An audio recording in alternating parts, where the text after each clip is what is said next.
Hi, Jonathan Adams here once again with my little buddy Soldier. Last time I took a video and I showed you guys forehand turns. Remember, that's as simple as the horse turning around his front end. So the head moving and the hips moving around his front end. Just like this. Just getting them off your legs, click and tap, click and tap, click and tap, click and tap. And so all I did was I kept his head a little bit to the left and where I could see his eye, and I used a little bit of my left leg. And I just pushed his hips around his front end. So today what I want to show you is how now to transfer that to moving forward and putting his body in a C position. And so your horse is going to move and trot and canter and lope all in the C position, which will pick up his back. It'll get his hind legs up underneath him. It'll round his crest from his neck to his poll, and he'll round himself and carry himself in a position. And so we put our horses in this position to take off from a lope. We put them in this position to round them or to get their body to be picked up, okay? And so what I'm gonna do is I'm just gonna trot around here a little bit, and I'm gonna put Soldier here in a C position, just in a long trot, okay? And I'm gonna help him with my hands, and I'm gonna help him with my leg. And what I'm gonna be doing is I'm gonna be placing my outside leg, which is my right leg, and I'm gonna be putting his head a little to the left where I see the little bit of that left eye. And so what I want you to do is I want you to watch how he rounds himself up. He puts his hindquarters up underneath him. He carries the bridle, all because we're putting his body in the perfect position to move out, to pick himself up, to round himself, and to carry himself. So forward motion.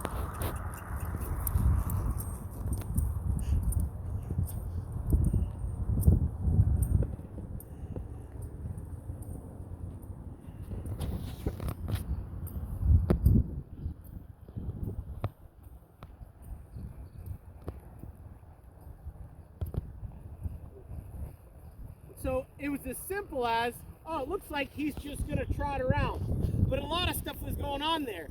Again, I'm keeping him carrying the bridle, as my daughter would call it, a little bit of tug of war, where I'm holding about a couple pounds of pressure, and I want him to give it to me so my hands are nice and light, my reins are nice and light.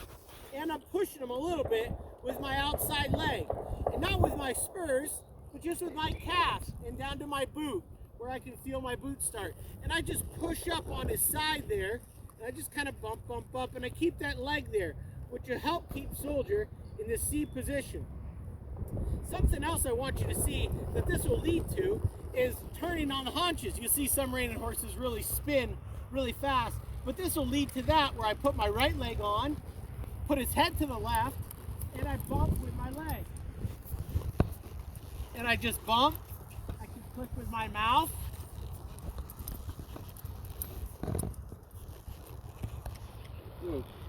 Just like that, all of a sudden, that C position helps me put him in a lot of ways. So again, I put my right leg on, I get his head in the C position and his butt, because when I put this leg on it, it should move the hip that way, right? Because of the pressure I'm putting on it. And I get his head a little bit to the left where I see his left eye, just a little bit of it. If I turn him too far to the left with his head, his butt will come out, okay? Just like we did with our forehand turn.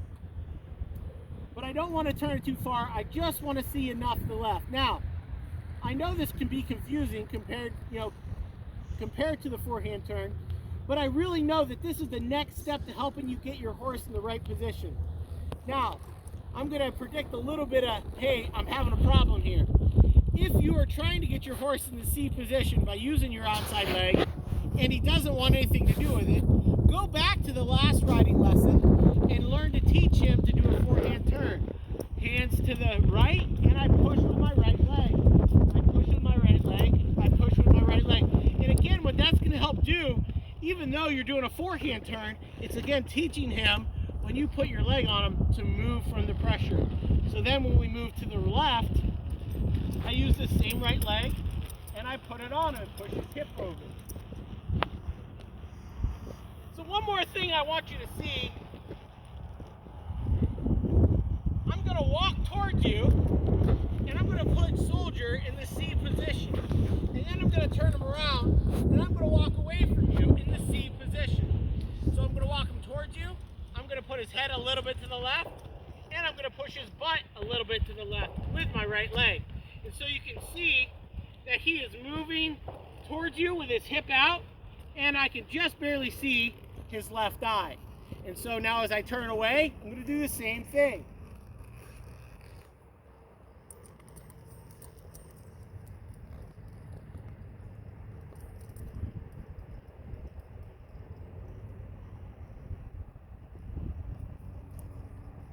What that's going to do is that's going to engage your horse's hips.